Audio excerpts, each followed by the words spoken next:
All right. Good afternoon, everybody. This is the Budget Committee on August 17, 2023, primarily because we have so many ordinances submitted to us from the administration, and we want to handle those at our next council meeting. I'm here, Council President Morell is here, Council Vice President Moreno is here. May I please have, how about we do it the JP Morell way? Councilmember Morell moves to approve the minutes from the August 8th, 2023 meeting. Councilmember Moreno seconds. Seeing no opposition, that carries unanimously.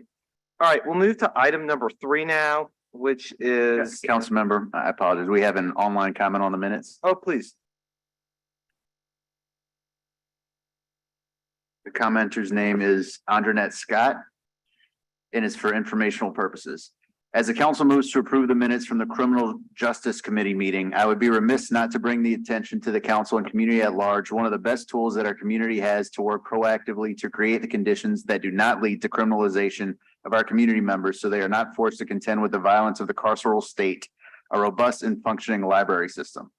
Library workers and patrons need and deserve well-maintained buildings and facilities that are fully functional, where all books, materials, and resources are accessible.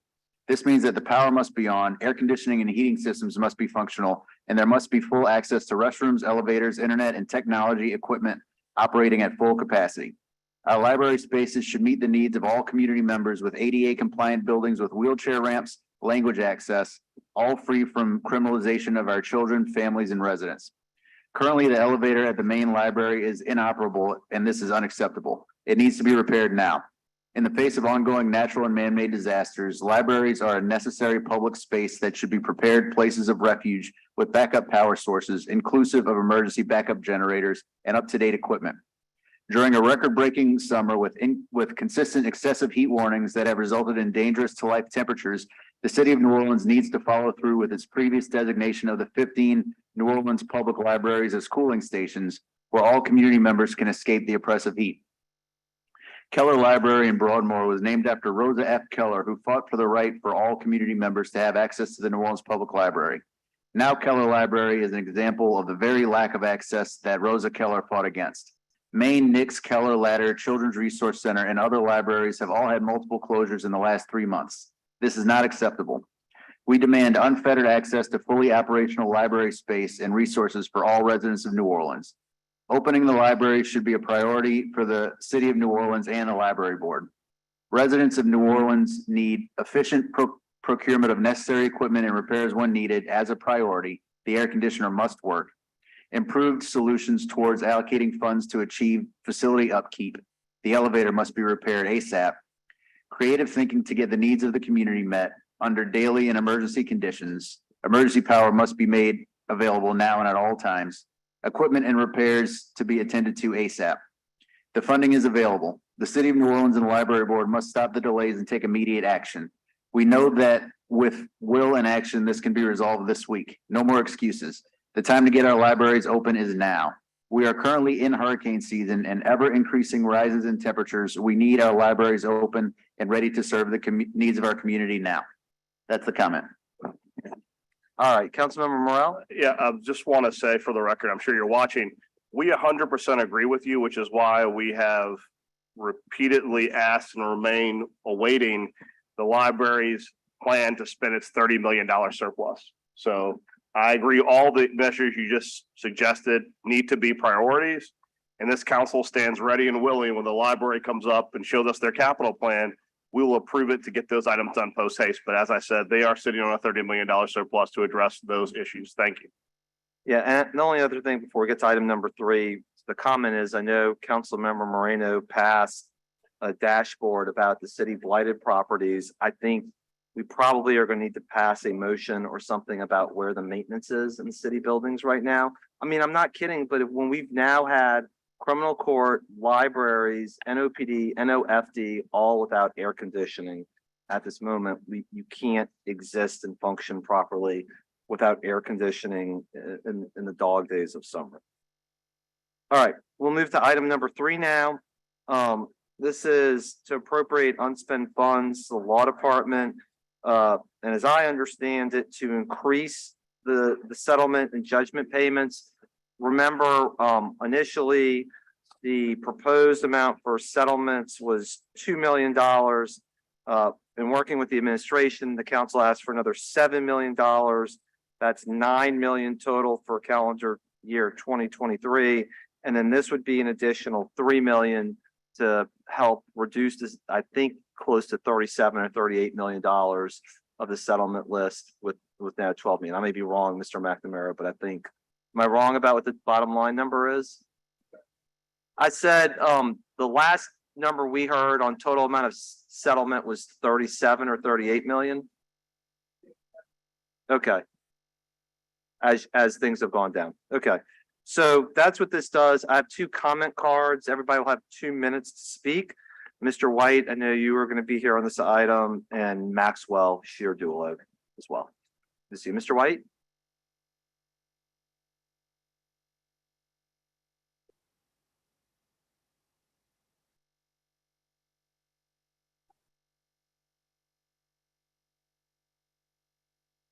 Yeah, thank you for an opportunity to speak before the city council. I wanted to come and really express my support for the additional funding for the judgment list.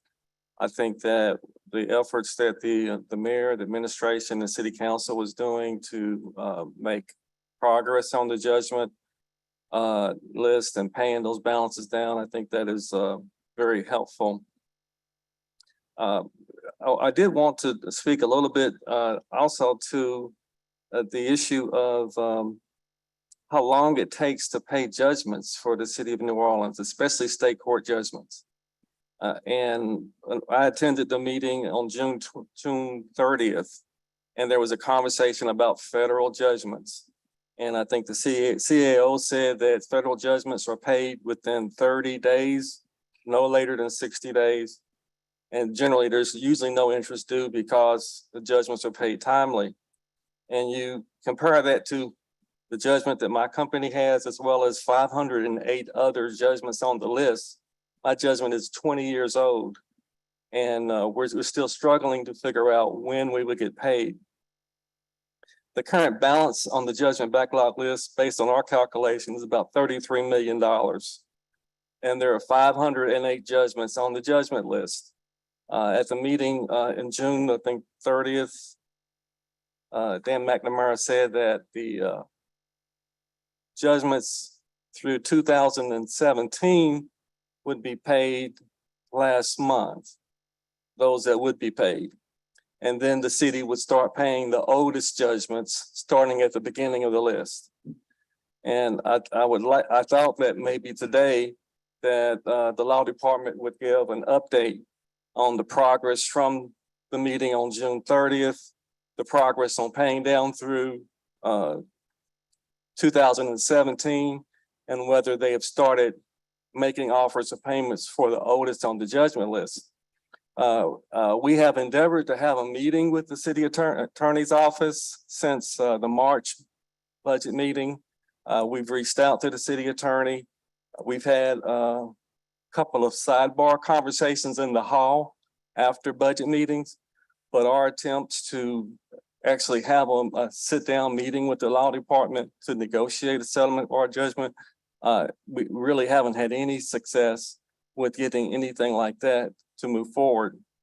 Anything that the city council could do to help us kind of get a dialogue going so we can figure out where we are when the city starts paying the oldest judgments, and if we can have an opportunity to meet with the law department and or the city to finally resolve our judgment. Thank you, Mr. White. Let's see what Mr. McNamara has to say. Thank you. Wherever you want. You're welcome either place. Thank you. Just as some clarification as to something Mr. White said, that I didn't say that we were going to be finished with those matters that were paid up to 2017 in the month, but we have certainly endeavoring to pay out all those matters in a timely fashion. A little bit more accurately as to what our discussion was is that we had a date where we made our initial offers under the current scheme of the 50% and have the matter completed, or the 10% with the balance remaining on the list. Those are through, I think, approximately mid part of December 2017. Once we hit that point, we are going back to the oldest judgment on the list and start paying from there. Now, there's still a number of judgments between where we are now and there, but I mean, we're rapidly approaching those judgments and getting to where we can make that offer. As it stands right now, we have approximately, I think Mr. White was pretty close on his number of 508. I've got 510, but again, some of those are coming off as well. And we have made offers up to position 404. That's the next one, is 404. We're up to 403. And we are in, that puts us about March of 2017. There are a number of judgments in 2017, but hopefully we can get through those and get to Mr. White's matter and pay that out in due course. I hate to ask this, but Mr. McNamara, do you have a sense of how long it will take to start over the judgment list? Like, we're looking at the fourth quarter of this year or first quarter of 2024? You know, again, a lot of that's going to be dependent upon how the offers are accepted going forward. So I cannot be definitive in that statement. There's at least one or two rather substantial judgments. I would hope that we would at least be getting into possibly getting into 2024 when we can start getting back to the top of the list. Thank you. All right, Mr. Chiudolo.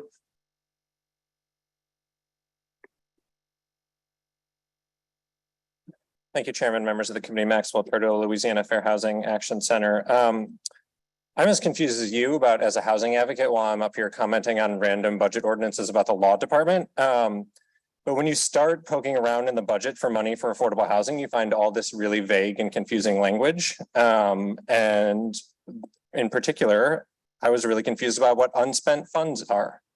It's my understanding, at least based on all the conversations we've had with y'all and the CAO over the past year, that when funds are unspent at the end of the year, they roll into the fund balance. And most budget ordinances, when they say they're using fund balance funds, say fund balance. We've had lots of conversations with you that is likely to be the largest source of funds that can be used for affordable housing and other things.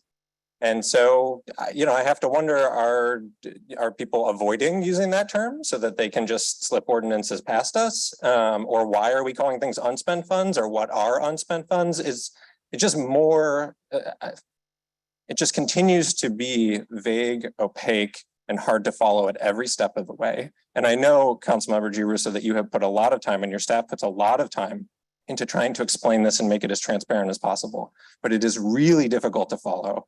And so that's just where I'm at here. Is I don't know what that means. I don't know why we're using that language. I would love an explanation from someone. And I'll just, you know, point out $3 million could probably build about 100 units of affordable housing. So Thank you. Is there anybody from CO? I do think that's kind of a good point Max is raising, which is, I think we all understand unspent means the money was allocated and it wasn't spent. But does that mean it's fund balance? Does that mean it's appropriated for 2023? Does it mean you need to get back to me and let me know? I just want to make sure we're all using the right nomenclature.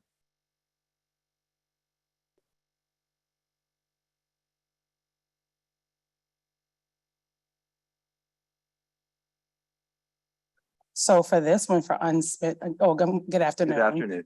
Yeah, Randy DeLarge, Budget Administrator. good to see you. So for each year, $2 million is appropriated for judgment funds. So when this request was presented to the Budget Office from the Law Department, they went back and they provided documentation from the last 2 to 3 years where the judgments were not settled with claims. I don't want to use the wrong legal terms because I'm not, by far not a legal expert at all. And so there's documentation they presented to us where the money were, the payouts were not done. And so in light of the recent discussions around payouts for judgments, they asked to move that money forward for this year to add to the appropriation for 2023. So maybe if I can explain it this way, so the money was earmarked in previous years for different judgments. For whatever reason, those judgments didn't get paid. Correct. And as a result of the earmarks, now the money is being moved back in order to pay existing judgments, wherever those. And it may be some of the ones like, some of them, they show that they were checks, maybe they weren't cash, they became stale dated. So that's like, they Got have it. clear documentation for it. So that's Okay. what it is. Yeah, Thank you very much, Mr. Large.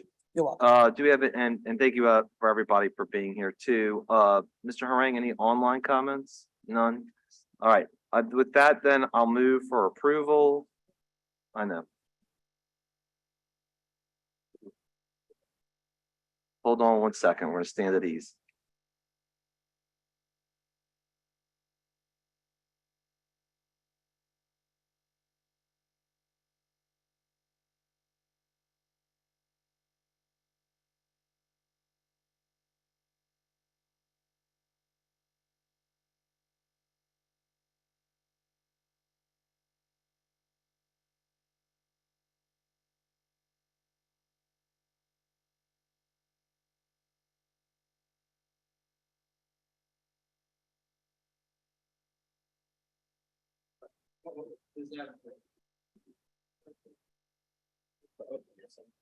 All right, Councilmember Morel will move for approval, seconded by Council Vice President Moreno.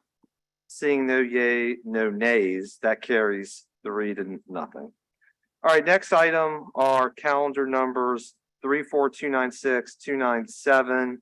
This is to appropriate funds, Department of Public Works for indigent offender fees on the red light cameras. It transfers $1.1 million. Moved by Councilmember Moreno, seconded by Councilmember Morel.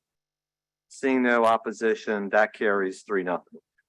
Item number 5, transfers $445,000 from intergovernmental relations to the general fund. This is to appropriate funds to the Orleans Parish Public Defender's Office for criminal defense representation. Councilmember Moreno moves for approval, seconded by Councilmember Morel. Seeing no opposition, that item carries unanimously 3-0. Item number 6, appropriates additional one-time grant funds awards to healthcare and homeless program to expend COVID-19 health center services, and it transfers $27,500 to make that happen. Councilmember Morel moves for approval, seconded by Councilmember Moreno. No opposition, that carries 3-0. Item number 7 is an ordinance to transfer grant funds from other operating personnel services within the Office of Homeland Security and Emergency Preparedness for $150,000. Councilmember Morel moves for approval, seconded by Councilmember Moreno. All in favor? That carries. Sorry, am I going too fast, Donna? Okay, so, all right, that carries 3-0. There we go. Item number 8 is 34-321, 34-322. This appropriates State Act 170 funds awarded to the Office of Mayor for initiatives to support strategic economic development plans and beautification projects across the city. Councilmember Moreno will move for approval, seconded by Councilmember Morel. Seeing no opposition, that carries unanimously. Item number 9 is to appropriate FEMA grant funds to the Office of Homeland Security for flood mitigation assistance programming.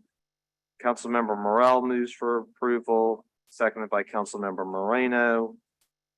Seeing no opposition, items that are in number 9 carry unanimously. Item number 10 is to appropriate reimbursement funds from Downtown Development District to the Office of Community Development for code enforcement help. That's $141,000. Councilmember Morel moves for approval, seconded by Councilmember Moreno. Seeing no opposition, item number 10 carries unanimously. Item number 11 is to appropriate FEMA grant funds to the Office of Homeland Security for flood mitigation assistance in Orleans Parish, transfer of $3 million. Councilmember Moreno moves for approval, seconded by Councilmember Morel. and that item carries unanimously. Item number 12 is to appropriate funds awarded by Federal Communications Commission to the Office of Resiliency for Sustainability New Orleans Broad Beach Outreach and Equity Program. Councilmember Moreno moves for approval, seconded by Councilmember Morel. Seeing no opposition, item number 12 carries unanimously. Item number 13 is to appropriate funds to the Office of Community Development for Hometown Revitalization and Resilient Community Programs. It's $11,720,109. Moved by Councilmember Morel, seconded by Councilmember Moreno. Seeing no opposition, 13 carries unanimously. Item number 14 is to appropriate grant funds to the fire department for personal protective equipment, $33,169. Councilmember Morel moves for approval, seconded by Councilmember Moreno. Hearing no opposition, that carries unanimously. Item number 15 is appropriate grant funds for the Chief Administrative Office for Lincoln Beach Permeable Parking Lot. Councilmember Moreno moves for approval, seconded by Councilmember Morel. Seeing no opposition, item 15 carries unanimously. And I would ask that all of the ordinances approved unanimously be placed on the consent agenda, please. I'm fine with all of them except for item number 8, which is ordinance calendars number 34321 and 34322. And I get it that these are state funds coming to the city for a variety of different projects, but I just would like information on what those projects are before we have the council approval on it. And so that's why I'd like to make sure that they're not, these two are not on the consent agenda. That makes, okay, Councilmember Morel. I would like for someone from the mayor's office to come and discuss number 13. I understand it's probably a worthwhile expenditure, but I think when you're talking about $11 million, we need to have someone come and actually outline how that money is going to be or will be spent. Because though, like I said, it appears to be something that obviously we would all be in favor of, but I don't think it's too much to ask for them to come down and explain what it is. All right. I think on both of these, we have some answers, so we'll, I'll ask Amy to provide you preliminary answers, but we will not include items 8, 13. And Mr. Chairman, I don't think it's so much for us. The public needs to know. I think it's would be appropriate to have someone for the administration come and present to the public how this money is being spent, because I just want everyone to be on the same page when you're talking about sums of this magnitude. That makes perfect sense. Okay, so we'll include items 3 through 15 on the consent agenda, except for numbers 8 and 8 and 13, where we are asking somebody from the administration to be present at the council meeting on the 24th. Thank you very much for acknowledging that. And so now we'll move to 16. Members, what I would propose is that we listen to Mr. Hagman on these and then make one in globo vote on all of these rather than voting seriatim on each of the individual ones. And if anybody has an issue, we can just pull that one out. Okay. Mr. Hagman. Good afternoon. The first item is motion 365, which is hiring rates for our city planning series. This addresses in effect the staffing needs of the city planning department as well as other city departments in their pursuit of retaining their present city planning positions.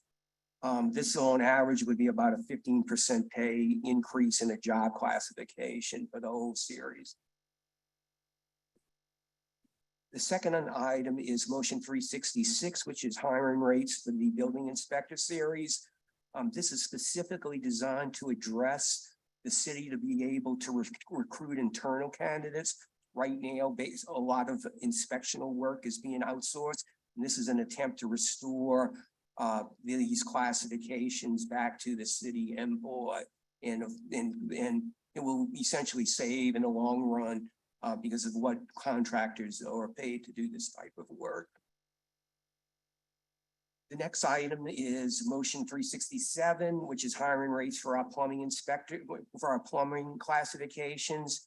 As you know, city buildings, many of them are relatively old. They need a lot of work. And this essentially allows the city to, instead of relying once again on contractors, to bring in-house plumbing staff. And essentially it increases the plumbing classifications by 21.25%.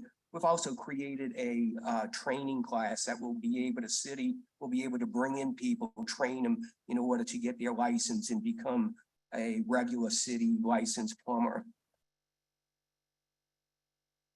Motion 368 is a carryover for the Storage and Water Board to address their staffing needs in their plumbing inspector series.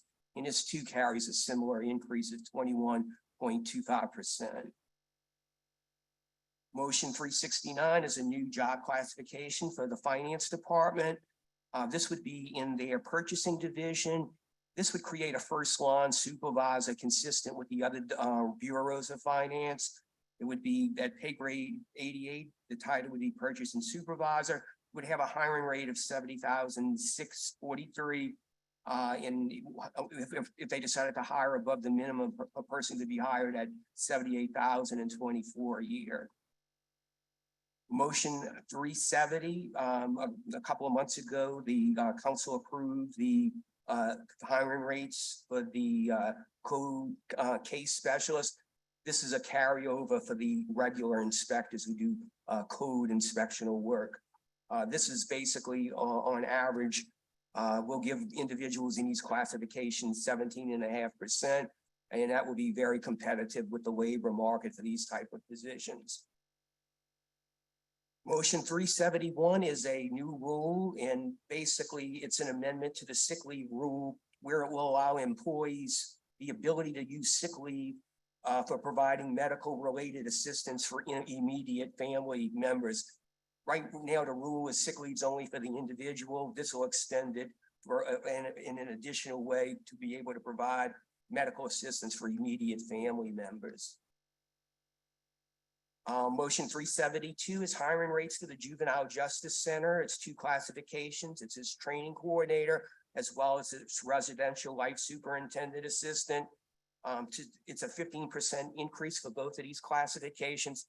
And this is an attempt to stop the revolving door for people moving in and out these classifications. Motion 373 is a 10% across the board increase for individuals in the information technology series. This will bring the pay to the midpoint, which is basically consistent with the rates that are what we're finding in the not-for-profit sector. Motion 374 addresses the staffing needs of the emergency management personnel. And this is on average about a 10% pay increase for individuals in this series.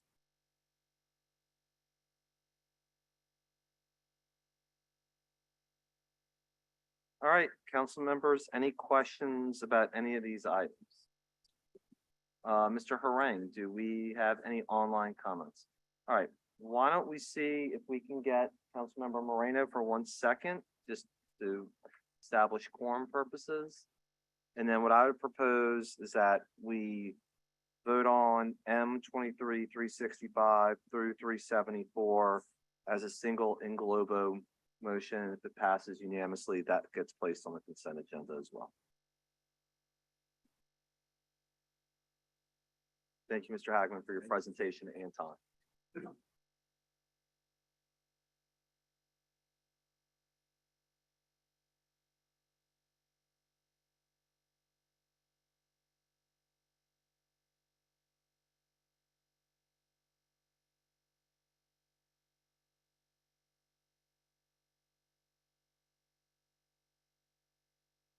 Moved, seconded by Councilmember Morel.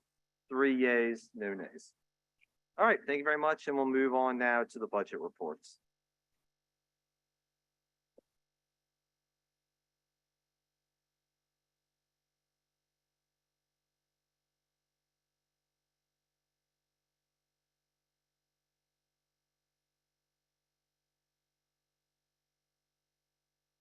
Good afternoon.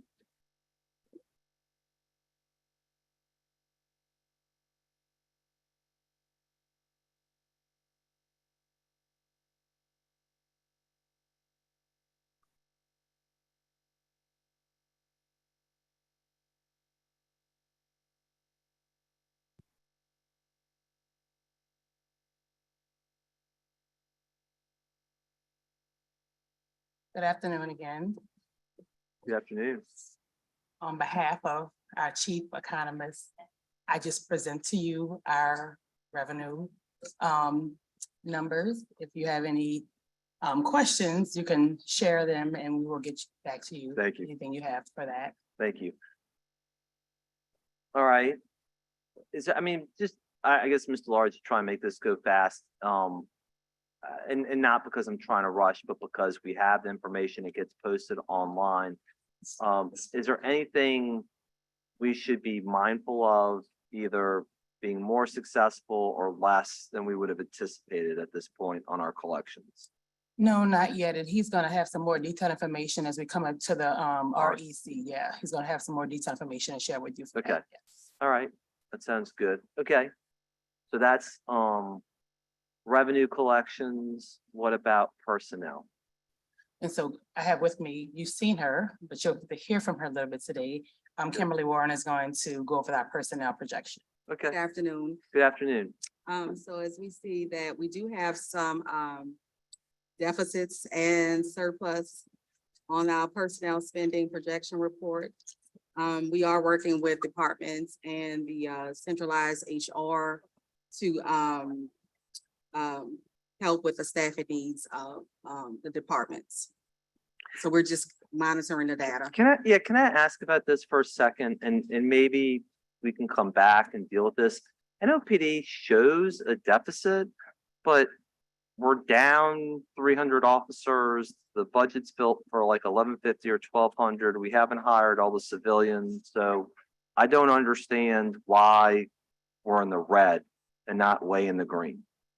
So part of that is based upon how we did the budget, right? So the budget was just based on the actual budgeted, not the full staffing model. So we probably would not see the deficit if we were at the full, if we had budgeted for the full position. So we didn't budget that way for any of the numbers. So that for this model, we have that, yes. I mean, I'm gonna push back a little bit on that, because I think last year we budgeted around 210, 216 for NOPD. We had the $70 million fund surplus for that. And so this year, I think we were somewhere between 140, maybe 165 on NOPD. So I just, the numbers don't add up. So we budgeted a total of 1,199 and we have a current of 1,255. So we're over, we have overstaffed. Look at the staffing report right now for NOP. I think maybe we shouldn't meet afterwards, because I have some questions. We can. about that. Yeah, thank you. All right, Max, do you want to talk now or do you want to wait till the end of all reports? Okay, yeah, great. Maxwell Chardillo, Louisiana Fair Housing Action Center. Yeah, so I similarly have questions about the police department. I also have questions about the fire department. I'm looking at the personnel spending and budgeted 123 million, year-to-date spending 56.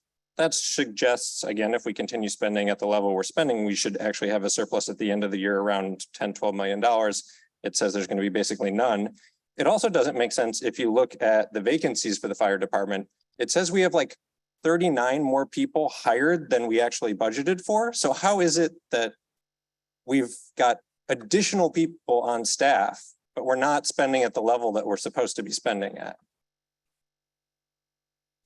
Well, every department was provided wage reserves in their budget last year. Oh, an allotment of wage reserves. Can you expand on that a little bit more?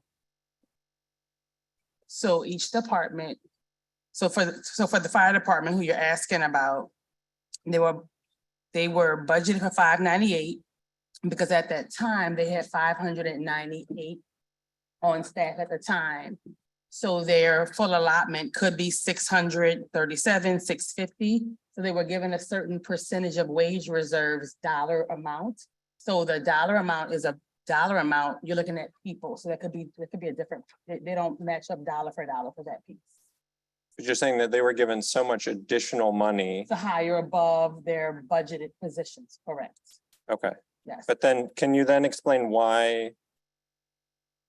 We haven't, like, we're not, the year-to-date spending is not, like, if it were to be, extended through the rest of the year, would not still come close to the amount budgeted. But the surplus or deficit is, doesn't match up there. I would have to pull I don't have my computer with me to look at the formula we have built in, so yeah. Thank you. No problem. Yeah, and Max, I think what we can do is in September, as we're kind of getting close to the end of the third quarter. We're interested in that, and I know Mr. Large wants to get us information.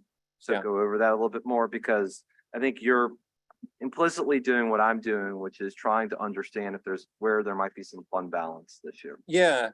Well, and I mean, and just to follow up on the law department piece too, I think like the explanation makes sense to me that this was earmarked in a previous year and then it didn't get spent, but like from someone looking at the outside, how much else of the fund balance was earmarked in previous years? Like what other departments have secret holds on money in the fund balance that nobody knows about and all of a sudden are going to pop up on the agenda?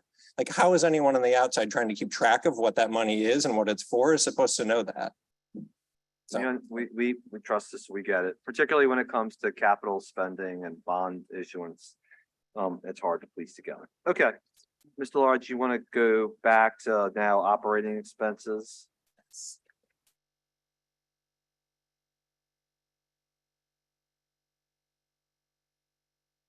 Yes, so for other operating expenses, we currently have almost 60% obligated through year. And this is for general fund expenditures only.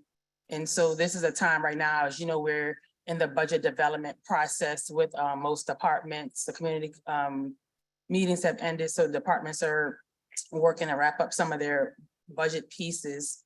And so we're also relooking with them to make sure they have what they need to have obligated through year's end to make sure everything is complete here as we walk through these pieces here as well. Okay. Councilmember Green is going to be sorry to miss the staffing report. Yeah.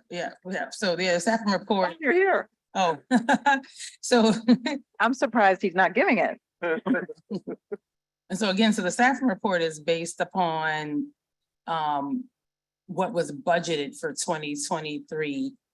And that the budgeted numbers were based upon who was actually here in 2023, not who we anticipated and what we're trying to fill for.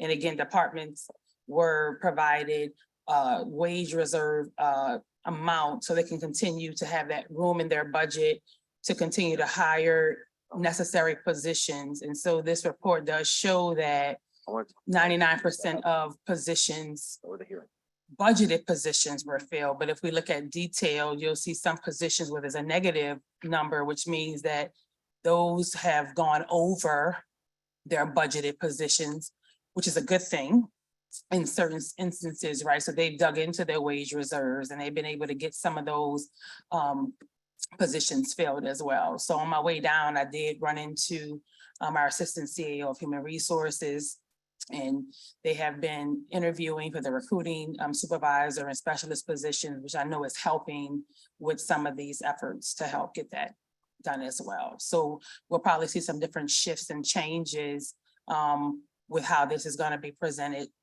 in the upcoming budget process as well. Thank you.